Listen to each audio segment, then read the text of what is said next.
আসসালামু আলাইকুম। রেস্কিউ পাখি লাভার চ্যানেলে আপনাদের স্বাগতম। প্রিয় ভিউয়ার্স, আপনারা কি চাইছেন যে আপনার প্রিয় পাখিদের কোনো রোগ না আসুক?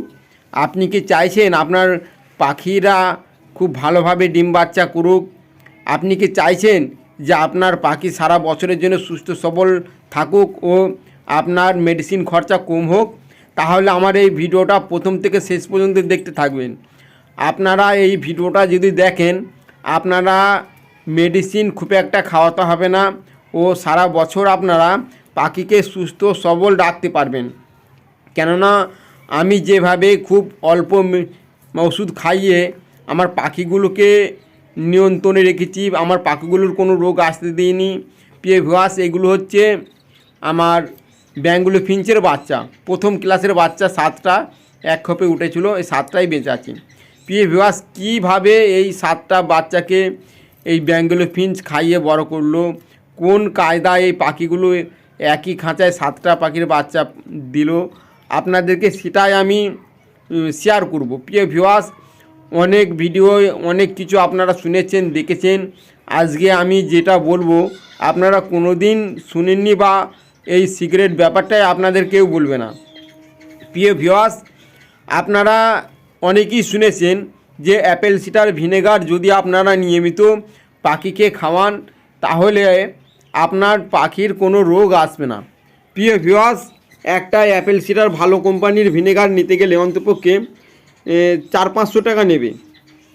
আপনারা অ্যাপেল সিডারের থেকে ভালো কার্যকারী একটা মেডিসিন আমার কাছে আছে, এর আগের ভিডিওটায় আমি দিয়েছি। ওই ফর্মুলাটা যদি আপনারা বানিয়ে পাখিদেরকে খাওয়াতে পারেন বা আপনারা নিজেরা খেতে পারেন, তাহলে আপনাদের ধারের কাছে কোনো রোগই আসতে পারবে না।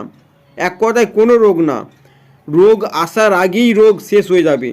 আপনার পাখির শরীরে বা আপনার শরীরে কোনো রোগই আসতে পারবে না।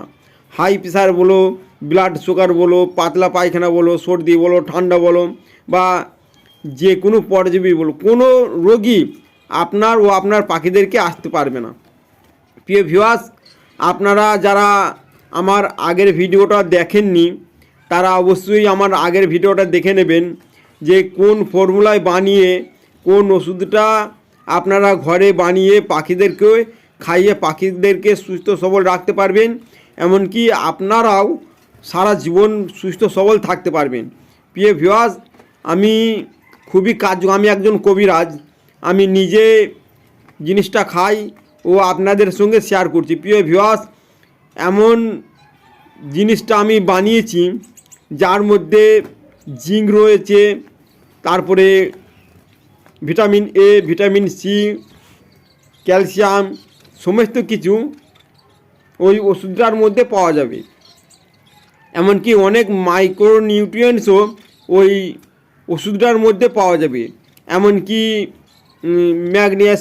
ম্যাগনেসিয়াম, তারপরে হচ্ছে আপনারা অনেক যেসব খনিজ উপাদান, সেসব খনিজ উপাদানও আপনারা ওই ওষুধটার মধ্যে পেয়ে যাবেন। এক কথায় সমস্ত মেডিসিন ওই একটা ওষুধের মধ্যে রয়েছে। আপনারা যদি ওই মেডিসিনটা বানিয়ে খাওয়াতে পারেন পাখিদেরকে, তাহলে অবশ্যই আপনাদের পাখি সুস্থ সবল থাকবে। প্রিয় ভিউয়ার্স, আমি আগের ভিডিওটা যেটা বলেছি ওটা তো 100% সত্য কাজ হবেই হবে। আমি আজকে আবারও নতুন করে আরেকটা মেডিসিনের কথা বলছি। যদি আপনারা ও আপনাদের পাখিদেরকে খাওয়াতে পারেন, আমি কথা দিচ্ছি আপনাদের পাখির কোনো রোগব্যাধি ধারের কাছে ঘেঁষতে পারবে না। এটা সত্য, অনিবার্য সত্য। আপনারা যারা গুলুঞ্চ লতা চেনেন, গুলুঞ্চ গাছ, গুলুঞ্চ লতাটা 3 থেকে 4 আঙুল পরিমাণে কেটে নেবেন। কেটে নিয়ে একটু থেতো করে ওই 1 লিটার পানিতে ভালো করে ফোটাবেন। খুব ভালো করে 10 মিনিট ফোটানোর পর ওই জলটা ছেঁকে নিয়ে পাখিদের খাওয়াবেন। আপনাদের যতটা মানে জল লাগবে সেই হিসেবে গাছের ডালটা নিতে হবে, গুলুঞ্চে গাছের ডাল। যদি আপনারা সপ্তাহে 2 দিন খাওয়াতে পারেন, আপনার পাখির শরীরে এমনই একটা অ্যান্টিবডি তৈরি হবে ঠান্ডা, সর্দি, কাশি, পেটের রোগ মানে সমস্ত রোগ থেকে আপনার পাখি বেঁচে থাকবে। যদি কোনো মানুষ এই নিয়মে গুলুঞ্চে লতা 4 আঙুল কেটে নিয়ে থেঁতো করে কোনো মানুষে এটা নিয়মিত 1 মাস খায়, তার যত 500-600 যদি সুগার থাকে সেটাও কন্ট্রোলে চলে আসবে। এমনকি হাই প্রেশার কন্ট্রোলে চলে আসবে। তারপরে যদি কাউরে সুগার তো অনিবার্য কন্ট্রোলে চলে আসবে। যদি অতিরিক্ত ঠান্ডা, নিউমোনিয়া আর কোমরে ব্যথা থাকে সেটাও ইনশাল্লাহ ভালো হয়ে যাবে। এমনকি যদি কারোর থাইরয়েড থাকে, সে শুকনো থাইরয়েড হোক বা শরীর ফুলিয়ে দেওয়া থাইরয়েড হোক, মোটামুটি 10 গ্রাম ধনে ভিজাবেন আর 4 আঙুল ওই গুলুঞ্চে লতা কেটে নিয়ে থেঁতো করে ভিজিয়ে দেবেন একসাথে। সকালে এই দুটো যদি একসঙ্গে এই জলটা ছেঁকে নিয়ে খেতে পারেন 1 মাস মতো, ইনশাল্লাহ যত বড় থাইরয়েড হোক না কেন আপনার ব্যালেন্স চলে আসবে, ভালো হয়ে যাবে। প্রিয় ভিউয়ার্স, আমি একজন কবিরাজ, 30 বছরের আমার অভিজ্ঞতা থেকে আমি বলছি, আমি বহু রুগী আমি ভালো করেছি। প্রিয় ভিউয়ার্স, আপনারা এই নিয়মে যদি পাখিদেরকে খাওয়াতে পারেন বা আপনারা খেতে পারেন, ইনশাল্লাহ সমস্ত রোগ থেকে আপনারা বেঁচে থাকবেন।